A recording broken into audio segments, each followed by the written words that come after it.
introduce you to Prodigy by reading the very first chapter of the book today. What is Prodigy about? Prodigy is set about 250 years from now.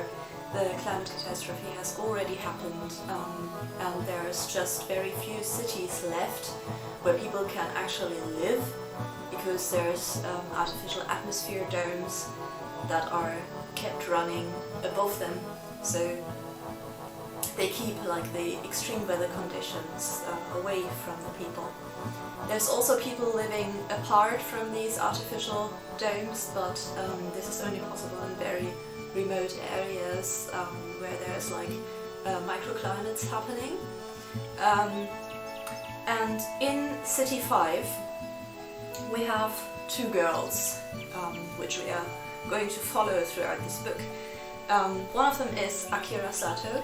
She's a musical prodigy. She picked up a violin when she was 4 years old, and ever since her life has been a mix of concerts, practice and promotion, and she's never really had a choice as to whether this is the life she wants or not. On the other hand, we have Robin. She is one of the pointless, who are the people living in the underground. And yeah, I'm going to read the very first chapter, which is where we get to know Robin, and we get to know a little bit about who she is and where she lives, what she does for a living, and yeah.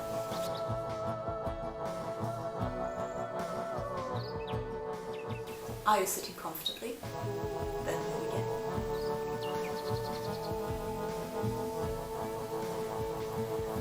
You are a disgrace, boy. How can anybody be this clumsy? The boy, not yet 12 years old, wore a blazer that was too big for him and trousers that were 2 inches too short and left his bony ankles bare. He looked down onto the concrete floor. You almost got caught. What did I teach you? Never get caught. The boy repeated the sentence that all of them had been told over and over again since Adam had picked them off the street. Adam provided shelter, food and a bed to sleep in. He let them play with toys he organized from the wind's new wear. He gave them books and taught them how to read, write and do calculations, providing them with an education most of them would never have been able to get otherwise.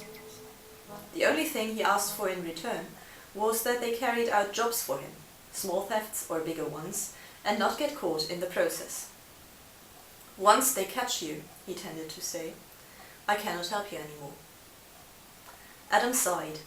He was a tall, broad-shouldered but slender man, somewhere between 30 and 50, an ageless, shadowless ghost.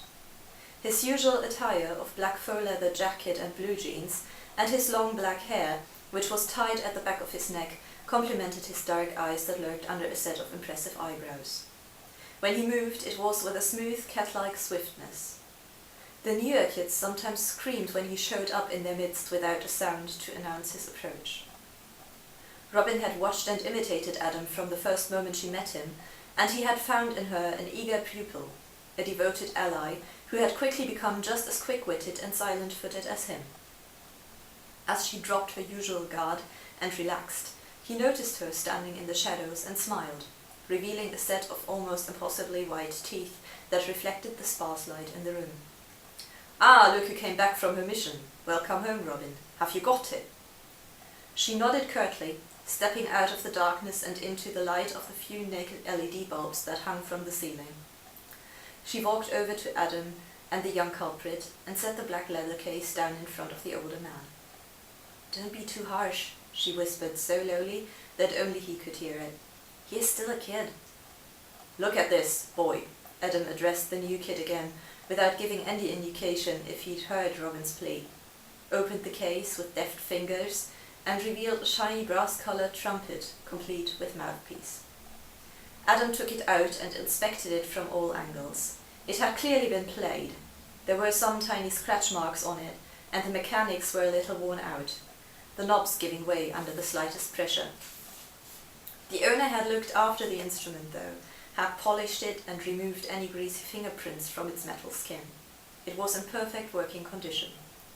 Robin was younger than you are now when she joined me, much younger than you, And at your age, she was already stealing musical instruments from under their owners' noses. Do you want to be a nuisance, or do you want to be one of Adam's thieves? The boy's shoulders trembled.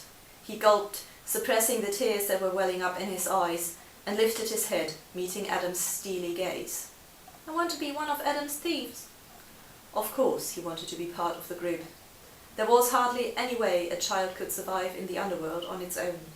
Some of them became couriers, drug dealers, or sold their bodies to the highest bidder.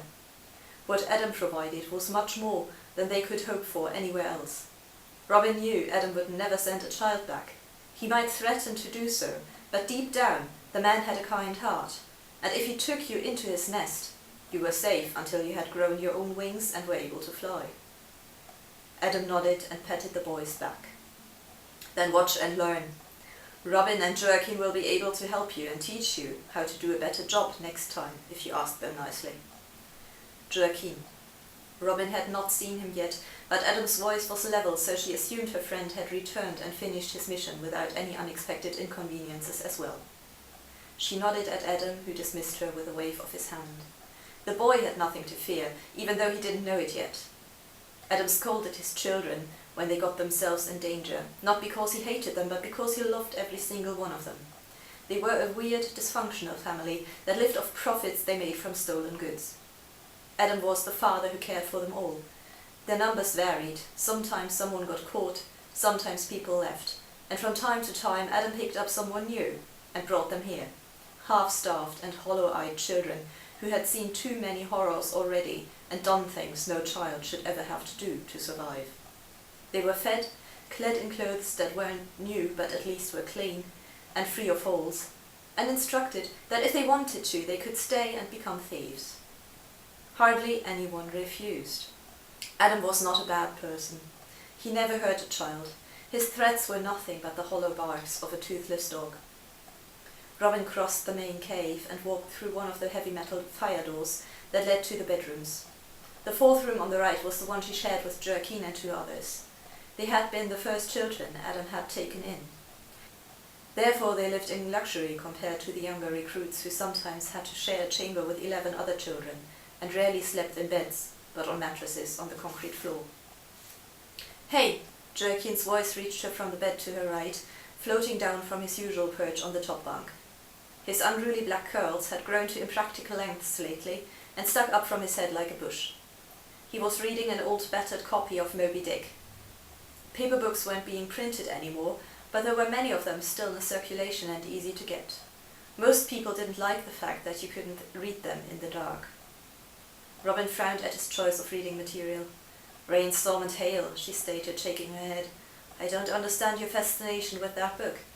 I mean, it could be a decent adventure story, but then Melville just describes everything in so much detail and doesn't get the plot rolling. It's maddening. It's maddening for you, because you have zero appreciation for its accuracy.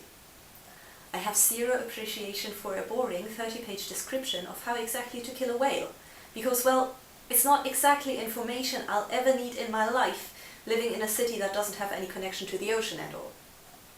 Another reason why any instruction on whaling was entirely pointless these days was the fact that whales had been almost extinguished prior to the catastrophe, and the last few individuals had not survived the temperature rise in the oceans.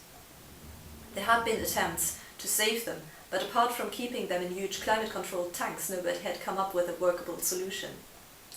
They had become a legend, just like many other animals who had not been prepared for a man-made evolutionary leap.